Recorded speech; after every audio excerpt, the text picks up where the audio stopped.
Dua Abu Hamza Sumali, O Lord. Conceal my shortcomings and bless me with honor and dignity. Forgive my sins, which make me deserving of punishment through the greatness of your mercy. For if anyone other than you had been aware of my transgressions, I would never have dared to commit them. And if I had feared immediate retribution, I would surely have refrained. But, O Lord, it is not that I consider you the least significant among those who see, nor the least valuable among those who know.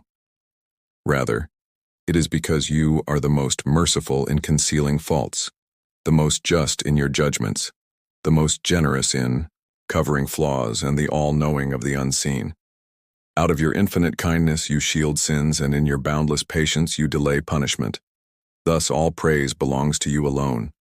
For you show patience despite knowing all, and you forgive despite having complete power to punish. Your immense forbearance toward my sins has emboldened me to disobey, and your concealment of my faults has diminished my sense of shame before you.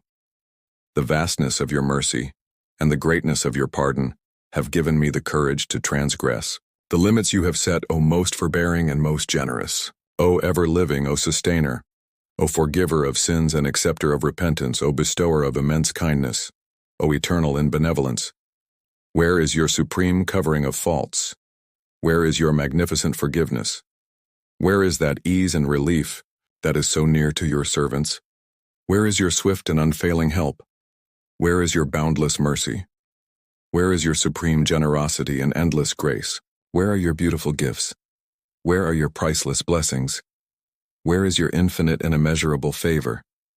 Where are your immense and countless bounties? Where is your eternal and ever-flowing kindness? O most gracious and most generous, where is your mercy?